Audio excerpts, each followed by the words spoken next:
नाम जप करो और श्रीमद् भागवत की कथा सुनो। घर में मान लो कोई ऐसा हो कि आपको सुनावे, आप बैठ के अपने घर के ही जन, किसी मतलब प्रवक्ता से नहीं, अपने ही घर। और यदि कोई ऐसा ना हो तो आप स्वयं पढ़िए, स्वयं सुनिए और प्रभु से प्रार्थना कीजिए। और जब तक गर्भ प्रकट ना हो जाए तब तक संयम से रहिए, नाम जप करते रहिए और भावना कीजिए कि मेरा गर्भस्थ शिशु भगवान का भक्त हो। तो निश्चित माँ के द्वारा किया हुआ चिंतन जो गर्भस्थ शिशु है उस पर बहुत प्रभाव पड़ता है। जैसे गर्भ में शिशु है और जो लोग संयम धारण नहीं करते तो बहुत तरह से उस शिशु के संस्कार और उसके स्वास्थ्य पर प्रभाव पड़ता है। खान पान का संयम नहीं, भोग विलास का संयम नहीं, तो उस शिशु में बहुत हानिकारक वृत्तियां और दोष प्रकट हो जाते हैं। रोग युक्त शिशु हो जाता है और उसकी बुद्धि जो है वो अध्यात्म बलहीन हो जाती है, क्योंकि जैसे संस्कार डाले जा रहे हैं ना, वो गर्भ में ही संस्कार की रचना हो रही। देखो, गर्भ में श्री प्रहलाद जी थे।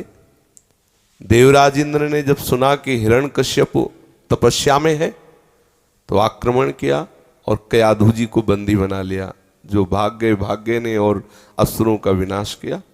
वो लिए जा रहा था कयाधु जी को, जिनके गर्भ में प्रहलाद जी थे।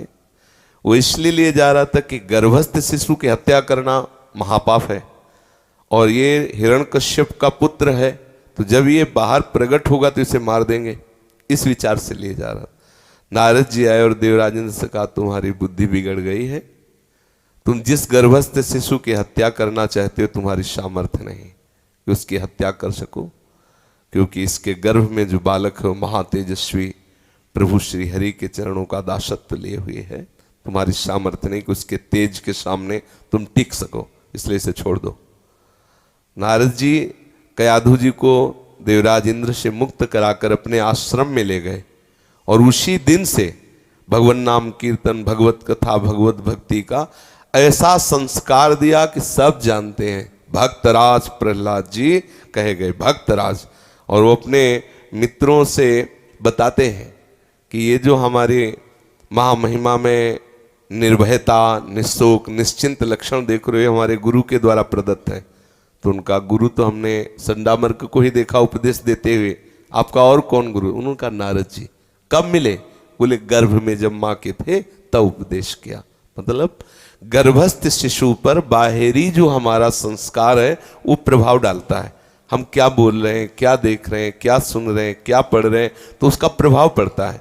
देखो, श्री अर्जुन जी ने गर्भ में विराजमान अभिमन्यु जी थे सुभद्रा के, और उपदेश किया चक्रव्यूह तोड़ने का। तो 6 द्वार तोड़ने तक तो जगती रही, 7वें में सो गए। तो गर्भस्थ शिशु अभिमन्यु 6 द्वार तोड़ने की कला मां के गर्भ से ही सीख गए थे, 7वां नहीं सीख पाए थे। तो इन शास्त्र के प्रमाणों से ऐसा अनुभव होता है कि गर्भस्थ शिशु को आप संस्कार उत्तम से उत्तम और नीच से नीच दे सकते हैं। मान लो गर्भ में शिशु है और आपका खान पान, आपका व्यवहार, आपकी बातचीत, आपका, तो वो संस्कार उसके बिगड़ रहे हैं। और यदि आप भागवतिक हैं तो वो भागवतिक संस्कार होंगे। बड़ी भाग्य है आपके जो आप अपने गर्भस्थ शिशु को भगवत भक्त बनाना चाहते हैं।